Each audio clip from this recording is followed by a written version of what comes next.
Hey, it's Seagrove, and we are here today with Rahul and Connor LaVelle. And these guys are two amazing deck builders. They're going to be talking to us about that process and some of the decks that they've built. Not only have they topped very big tournaments with their decks, but other people have used their lists to great success as well. So, if you guys would go ahead and introduce yourself, Rahul, Reddy, why don't you go ahead and start? Hey guys, I'm Rahul. I play for Team TCG Castle right now. I've been playing for 6 years, 6 or 7 years, casually, fourth year competitive. I've earned an invite the last two. I'm pretty close this year. And last year I top eighted four regionals, and my whole life I've top eighted 10 and only one top four though. Okay. And Connor? Hey guys, I'm Connor LaVelle. I currently write for the Charizard Lounge. In the past, I made second, third, and fourth at regionals, notably. This past weekend, I took 11th at Daytona. And yeah, I think that's about it. All right, very good. So why don't you guys tell us some of the decks about some of the decks that you've invented, and whether it was you or someone else who did extremely well with them. Connor, why don't you go ahead? So this season, notably, I brought Gardevoir into Expanded. First, Jack Carter and I played an identical list that I put together at Fort Wayne, where he made top 8 and I made top 64. And then I made 5 cards change to it, and then I took it to Daytona and got 11th there as well. Looking farther back, in 2016, I put together this Manectric deck that was pretty different, had like double colorless energy and Mewtwo in parallel, and made top 4 at St. Louis in 2016. And then before that, there was a Plasma list with like 3 enhanced hammers. I don't know, it was like TDK Plasma with 3 enhanced hammers. It was really weird, but we put 7 people into day 2 at Nationals in 2014 with it. Every single person that played it made day 2. Wow, that's that's awesome. Jeez. Yeah. And I mean, when like every deck in that format was running like 4 special energy minimum, and then you had like Plasma, which was running like 12. So it just worked out pretty well. yeah, that's awesome. Rahul, why don't you go ahead and tell us about some of your decks? Yes, like most recently, people remember the Turbo Turtles like that Sam Chen got second with. That was kind of we had like a weird like 10-day stopgap between Worlds and Fort Wayne, so people didn't really have time to look at Expanded. So I just kind of took a deck that I did well at a cup with last season and like tinkered around with it and made heavier turtle focus because I was like, this makes sense. Mm-hmm. And then I was like, hey guys, please look at my deck. And usually my friends will be like, this is good or this is bad, and then we'll like hammer out games the night before and then throw ideas away. Yeah. And nobody threw this one away, so we ran with it. And Sam ended up getting second. I finished 128, losing my win and in. And 2 Vulcanian Mirror, of course, which is not a fun matchup. Super skill based. Yeah, and he played the Shaman Skyfield version, so I lose. Yeah. Oh man. And then my favorite one, I think, was last season during Madison Regionals. I built a Vespiquen list that I knew as soon as a new set drops, Vespiquen's always one of the strongest decks because people kind of forget about counters and they think about all this new fancy tools they're given. Right. And so I like built a list that I really liked. I convinced like people who normally would never play Vespiquen to play it, like Igor and Jimmy Pendarvis.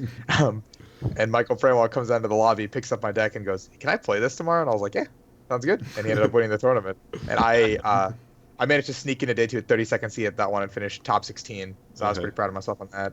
And I think my like a super fun deck that never actually did well, I want to say, was this like weird lock deck that back in the day, like 2011, like it was like Vileplume, Lilligant, Kingdra. Oh my So you would God. do like an infinite lock where you'd like Lilligant, Paralyze, Poison, and then snipe with the Kingdra Prime to get the perfect number lock. It was like an old school Excelgor deck. And you had Victini to reflip. The deck I never played it because I didn't have the like cojones to do it, but Yeah. like a couple of my friends did, and they all started like 5-0 at regionals and all like I think they all lost out to not make cut. Oh man. That's heartbreaking. And I was like, but the deck was like very fun. Yeah. But yeah, those are like the big ones, I guess. Okay. So how do you guys approach deck building? What's the process for building a deck? Like, is it some idea pops in your head and you're just running with it, or is it you just looking through new cards and old cards? Like, what does the process look like for building a deck? Rahul, why don't you start? Sure. So the one thing that I always want with my decks is consistency. I like want to be as consistent as possible, and I want to make sure my deck works before everything else. So when I have like an idea or something, I'll just start throwing together cards on PTCGO, and like my first skeletons will always almost have 4 of everything.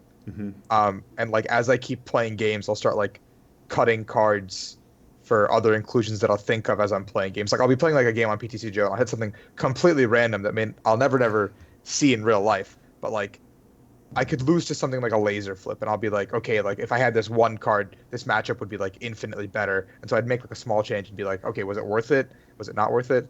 And so like it's just kind of like a small like crafting and molding process for me. So you start with consistency and then change towards text and see how far you can get. Right. Okay. And then like the night before, it just comes down to what matchups we really want to answer. I'll be like, these are the 3 like. This is what I have right now in these slots, but these 3 slots could be tech slots for anything. Okay. So let's discuss matchups. Very cool. And Connor, what about you? So it kind of depends on how an idea comes to me. If I'm like looking at the format, or sometimes I'll look at the format and just see if there are any common weaknesses between decks. But other times, you just get hit with an idea and you're like, okay, I'm going to put this together. But usually what I do, so I'm almost the opposite of Rahul, I would say. Whereas I am like very likely to end up with a totally inconsistent mess in the beginning of my testing. It's like I'm like, oh, I should beat everything with this, right? And then I take it on PTCGO, and I lose like 6 straight games against the worst stuff imaginable, like Quad Trapeus or whatever. And then I'm like, okay, maybe I don't beat everything, and then you kind of rein it in from there. But an approach that I've used recently and in the past is I'll come up with an idea and then I'll put together a list with every single card that I want in it, and then of course it's like 75 or 80 cards, and then you kind of cut out of necessity from there. So you decide like what matchups you're okay with losing, what matchups you really want to pad, and then at the end you have to decide like my deck needs to set up every game more or less, so you have to take some cards out that you might want. Yeah, that's how I do it. I start off with like 4 Trapeus and everything. No, I'm just kidding. So when you get a new set, what does that look like? So a new set comes out, even something like Shining Legends or I forget what the next one's called. Crimson Invasion. So something like that comes out. Are you looking at all the new cards and trying to make a new shiny deck? Do you look at an older archetype, like I think maybe Rahul was saying, like with Vespiquen, okay, Vespiquen's going to be a good play because everyone's going to be trying the new shiny stuff, and they're going to forget about Vulcanian, Vespiquen, whatever. What does your testing or your deck building approach look like when a new set comes out? Connor, go ahead. So with a new set, the first thing you look for, at least for me, is any cards that are just like very obviously powerful on their own, like not necessarily against certain stuff, but just like cards that can go into a deck on their own and be strong. And then after that, you kind of look at cards that go into existing decks, and then you look at cards that can be good against existing decks. Okay. So you kind of have, or I kind of have like a hierarchy of, you start with the decks that's most likely to be successful, and then in the end you're like testing these tech choices that might swing a matchup, might not, just kind of in the interest of saving time. Okay. And Rahul? Yeah, like my process is very similar to Connor. I don't really look at the sets until, like, I don't try to concern myself with future formats and sets until I have to play a format of that set, even if it means like between weeks I'm switching formats quite literally into the new set. I'll like play a couple games here and there, but I don't normally feel confident going into a tournament until like it's tournament time. So for example, I was actually buying Shining Legends cards earlier today, and the first thing I did was I literally looked at cards that could be perfect standalone. So I looked at Raichu and I was like, Raichu's a perfect standalone with Raiku's. So I literally picked up a playset of Raichu's and a playset of Raiku's, and I'm like, these 2 cards could be a deck of their own. Okay. This could definitely be an archetype of its own. There's nothing like crazy that'll take out lightning type, so I just bought that, and I was like, just in case I might need it, in case like lightning becomes great. And then I looked at cards that are like techs that we have based on previous information. Like in Japan, the Zoroark GX deck, or like everything was paired with Zoroark GX. Right. And Zoroark GX just seemed insane, so I just picked up 2 at the very least. And usually I'll buy 3 as opposed to 4 sometimes, because I'll be like, buying 3 means I just have to borrow 1 if I need to play it. Yeah. And someone more than likely will have a 4th. And often you Your just play investment 3. isn't quite as wasted if it turns out to not be so great. Exactly. Like when I first bought when the Guardians Rising I think first dropped, I bought 3 Ninetales and I was like, this card's gonna be great, and it wasn't great for a while, and I'm like, I totally wasted my money. Yeah. But you Then, didn't waste the amount of money you would have if you bought a 4th. That's the good thing. Exactly. And then I like looked at the other tech cards and I'm like, what of these other cards could be teched in a deck? Like Okay. that the new Jirachi looks pretty good that it could be a tech. There's like very few scenarios in which it could be applicable, but like in those scenarios it seems insane. Like you just look at that and you're like, maybe this could be good in a meta where you're like, all I'm playing against is Gardevoir, or like all I'm playing against is like Greninja. I can just devolve them down to the basic. Like that's nuts. Yeah. So like you have to look at that, and that's pretty much what I base looking at a new set on. And then, of course, you talk to other players, and based on what they're thinking about, like the meta will like when a new set comes out, the meta will literally change like hour to hour. Like people will come up with new ideas. People will be teching for certain ideas, and like sometimes like we'll be so far ahead that we'll lose ourselves. Yeah. And like we'll go to the tournament and be like, oh, my deck would have beaten. My deck is like geared to beat all the decks that the top players might be bringing, but I didn't Right. expect these guys to be bringing like very basic decks. Right. You would have won this tournament if it were a month later. Yeah, Right.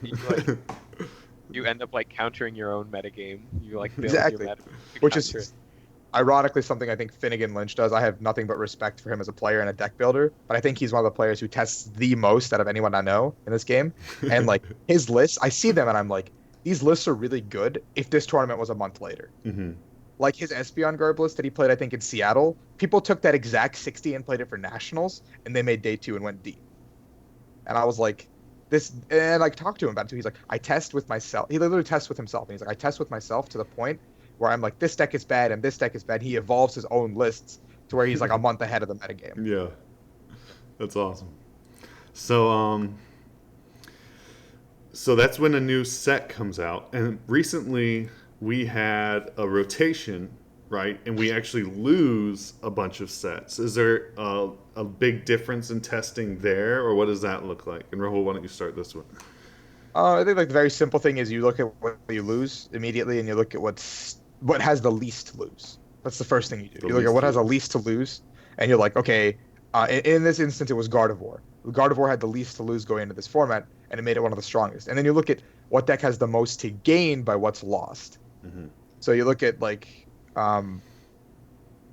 now decks aren't afraid as much afraid of Greninja because Teammates is gone, Ace Trainer's gone. Those things like small cards being lost means a certain deck could become unviable, or a certain deck now, and based on that, a certain deck could become viable. But like historically, a lot of the top decks from previous formats that don't lose as much stay consistent and popular into future formats. Like Gardevoir from Worlds was still strong into this format. Vulcanian, always a strong archetype with Kiawe added, became one of the strongest archetypes in this format.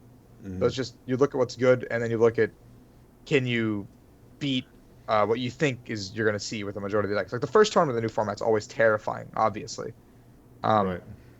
So like we had a good amount of time before we had the cup meta to flesh it out, and everyone brought everything, and we kind of realized what was good. Like we saw like everything from Xerneas Break to like Golisopod, like to Salazzle, or like random stuff, and people slowly like got to realizing like, okay, Gardevoir's good, Golisopod's good, Fire's good.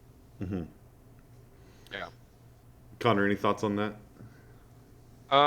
Pretty similar. Something that I find really interesting is one of the points that he touched on a little bit, which was finding decks that were kind of oppressed by the previous best decks. Right. We didn't see it nearly as much in this past rotation, at least from what I can remember. But the year Yeah. before, we really saw it with Mega Mewtwo. Yeah. Mega Mewtwo was a card that was like on the fringe, like not that good. But then these cards that were like way faster and kind of put it Night out of the March. metagame, right? Especially Night March rotated, and then Mewtwo is suddenly at the top of the metagame because there's no like obvious answer to it anymore, and that can happen a lot, I think. Yeah. Yeah. For sure. So one question that was asked for me, for Rahul, by someone was, what beats in the current meta for standard? Vulcanian, we saw this Vulcanian listed super well in Hartford, one Hartford, Is there Mhm. anything that beats it? And if so, should I tech? What techs help against those matchups? And should I be teching against those matchups? I'm going to assume the question is coming from someone who wants to play Vulcanian. Yes. So, the first point, I think there's nothing that outright beats Vulcanian. There's no like you sit down and it's not. There's no 100-0. There's no 90-10s. I think Gardevoir and Greninja are your two most unfavored matchups, but not regular Gardevoir. Gardevoir that's piloting like the Sylveon Parallel City package. Mm-hmm. That's the most annoying to deal with. That is actually what I lost to in Swiss to lose my Wittinen to Hartford actually. um, So, and then like I guess do you tech against those, or if so, what yeah, techs? like literally I think Igor talked about it extensively in his video covering the deck that we all played, but we all agreed that the fourth baby Volcanion was excessive, and we would 100% in a heartbeat cut it for a second blower. Because finding that one blower can make the difference between getting rid of the parallel and setting up, or just sitting there going, I have 3 bunch and one of them's a Lele, so I lose. Yeah. Would you excuse me? Would you consider a Tina promo? No, you lose that. You like lose that technically anyway, but the enhanced hammer and the fighting fury belts actually make it so annoying. I think a regular Greninja that plays a gust effect and Starmie you lose to, but because Xiao only played Starmie and no Guzmas or no Guzma, it made the matchup winnable more than the other ones. I played against another Greninja in Swiss, of course, and he was playing Talonflame plus Guzma, and that was a lot harder. Okay. So from that specific question that we got, let's broaden it. On teching, how do I tech? When do I tech? And what makes a tech worth it? Either one of you, or Rahul, why don't you start? I guess yeah, I'll just finish up where I was going. For me, like there's obviously multiple different levels of competition. The very basic one being your League Cup, League Challenges. You tech for what you assume your general meta is going to be. So if I walk into a room and I see, I guess, Connor, Jack, all those Guardy players, I'm sitting there going, all right, I need to play something metal. I need to play something that answers Guardy. Mm-hmm. And like on the flip side, if you see like me in a room and I'm your biggest threat, and the last format, people would actually just put in Karen just for me, or just Oricorio just for me. And like for example, when I went home for Cups for Quarter 4, I'm from Virginia originally, so I go home for the summer. Jimmy Pendarvis and I were the only two like decent players in that area. So we walk into a room, we don't talk about our decks. If we get any semblance of what the other person's playing, we insta tech for them. He found out with like 2 minutes left to go that I was playing Greninja at a cup, and he was playing Zorak. He threw in 2 Tina promos, not 1 but 2. Wow. I lost him in top 4, and it was abysmal. But 2 Tina promos. You gotta know what your competition is. If you expect to have larger cups, you can kind of just say whatever. Mm-hmm. And like when you go to a regionals, you gotta look at your like the. I always do a big 3. Look at those big 3 decks you play against, and you're like, where do I want to tech for these big 3? Can I beat 2 of these 3, or can I at least get them to 50-50s with these tech cards? Like that's what we did for Hartford with Vulcanian. The enhanced hammer was supposed to give us a somewhat of an answer to Gardevoir, Mm-hmm. not a answer. Like this will get us to at least close to 50-50 at worst. And then like Galissapod was like easy enough because we're fire types, and then it's like Metagross was easy enough because we're fire types. But you gotta know when to like read your meta, and that's I think one of the toughest parts of being a player. Even now, I doubt myself when I'm reading a meta, and like every tournament, it's terrifying. Okay. So Connor, unless you have something specific you want to add on to that, what is what makes it a good tech versus a bad tech? So I think there are like 3 big things that I like to analyze when I'm thinking about teching a deck. And they are, how many matchups is it going to be effective in? How effective is it going to be in those matchups? And then how is it going to affect the rest of the deck? Like, Is it going to make it less consistent? Is it going to mean you have less space for certain counts of whatever? So an example is Karen in any deck. So the first question is what matchups will it be useful against? And in general, it's just Night March. Right. How useful is it going to be? I think it's pretty clear. Like the best Night March players don't have too much of a problem playing around Karen, unless you're comboing it with another card like Seismitoad. Even then, like Ranger can play around it. It's not that effective. And then the third thing is you are losing a space in your deck that could be used for consistency. It could be used for different tech. So most of the time, Karen's not worth it. That's the answer that you can kind of come to. Now, that's not always the case. Like, you're not always going to come to, oh, I shouldn't tech, but Mm-hmm. there are some other cards. Take Wonder Energy in Gardevoir, for example. What matchups is it applicable in? Well, it's applicable against Dark, definitely, against Turbo Turtles, because it prevents you from taking reflection damage from Shell Trap, and then it's also good kind of just against fringe decks, because Expanded has a lot of those. And a big thing with it is that it's an energy. So at Right. the end of the day, Fairy Energy, you can attach it, you can use it against any deck. And then how much does it swing the matchups that it affects? Like, it's very, very strong in Turbo Turtles and Dark, and then outside of that, it depends on what you play against. But and then what does it influence about the deck? So we're going to be running at least 8 Fairy Energy to begin with, so it really doesn't interfere with the deck too much. Right. So that was kind of our logic that came to the conclusion that Wonder Energy was going to the deck. Just as an example Sure. of that kind of process. Very cool.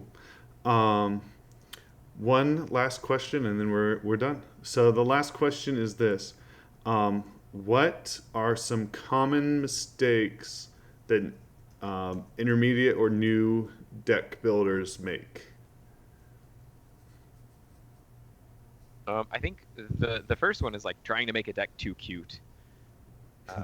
You try and put like answers to everything in, or you try and trick yourself into thinking that your answer is better against a certain deck than it actually is.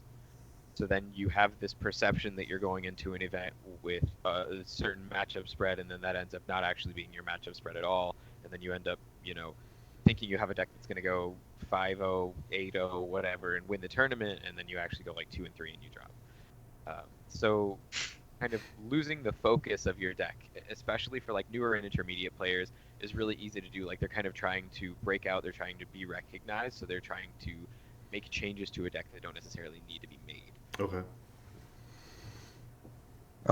Yeah, I guess I agree with Connor on a majority of those points. I think another thing is knowing when you're changing a deck or when you see a deck list, one thing that newer players don't really ask themselves or intermediate players don't ask themselves is why. That's a question you should always be asking yourself when you see a deck list. Like, even when I see, like, for example, this weekend I played, and I did not play a list that was my own. I played one of those created and entirely worked on by Azul and Brad, and they convinced me to play it like literally the morning of, like, The Saturday, Garbodor? like, yeah. Yeah. The Garbodor deck. So like the first question I literally asked when I saw the Mew, the Mew, I was like, why? Can you give me an answer to why we have a Mew in here? And then they explained a lot of stuff to me, and like, you can copy your Oricorio for free, you can copy your Filch for free, you can copy Berserk for a DCE, you can copy Blackray for a DCE. Like, that all makes sense to me after you explain it to me. Like, surface level, you just see the Mew and you go, why is this in here? Mm-hmm. And like, why is Drampa in here? Why don't we play a Wobbuffet? Like, you got to ask yourself, the biggest question I think is always why. Yeah. And that's the one thing that people ignore when they see like a paywall in front of an article, or they see just a deck list. They just grab it and they run, and they're like, okay, and they test it and they go, why isn't this deck working as well as this person who I should be able to do just as well? It's just the same deck. But you got to understand why each card exists, and because those tech cards are actually fundamentally the most important part of the deck to understand. Right. And sometimes a deck is built around those tech cards. And I guess in a nutshell, like, and kind of also the getting way too cute without a deck. Like, I've seen that happen a lot. I've fallen into that trap myself when building a deck. I'll bring up a card and I'll be like, oh wait, never mind, that's way too much. Like, when am I ever gonna get this off? Like, I wanted to play a Spiritomb and then a Cosmogarb, and Brad was like, dude, shut up. And I was like, dude, you can move their damage counters around. That's so good. And he's like, it's a dark colorless. And I'm like, oh yeah, when am I ever gonna get that off? Yeah. You can copy it with Mew. And he's like, dude, no. I was working on Rainbow Road for Expanded for Daytona before I switched off it, and I literally had Toad, Muscle Band in there for Sudowoodo, so that I could play Toad, play DCE, play Muscle Band, Guzma Sudowoodo, Oko it, and item lock him. I was like, it's perfect. It's gonna start. It's gonna turn this deck around. And then I played like 5 games. I didn't get it one time, and I was like, all right, a little hard to pull this off. So, yeah, like, you get inside your own head and you create your own scenarios where you're like, in this perfect scenario, I get this off and I like can go crazy. But then like in testing, you're like, this scenario doesn't actually happen, huh? Yeah. That's awesome. A follow up to what Rahul was saying about how newer and intermediate players have a problem asking why, or sometimes they don't. Um, it can also go to they get like this really good list that succeeded or was built by an excellent player, and they see cards that they don't understand and they don't ask about, so they think that they're superfluous, they're not needed, so they drop them.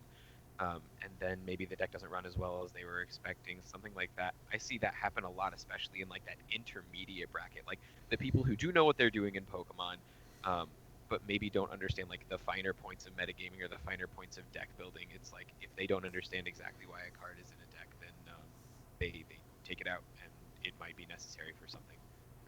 Yeah, for sure. Very cool. Very cool. Thank you guys so much for your time. I think this could be really helpful for a lot of people. If you would if you have any shout outs or anything you wanna do, we'll start with Connor. Shout out to Andrew Umbolt in the Charles Art Lounge for letting me write. Yeti Gaming for always being supportive and all of that, and just all the STL guys in general. Okay. And Rahul. I guess mine's a little longer.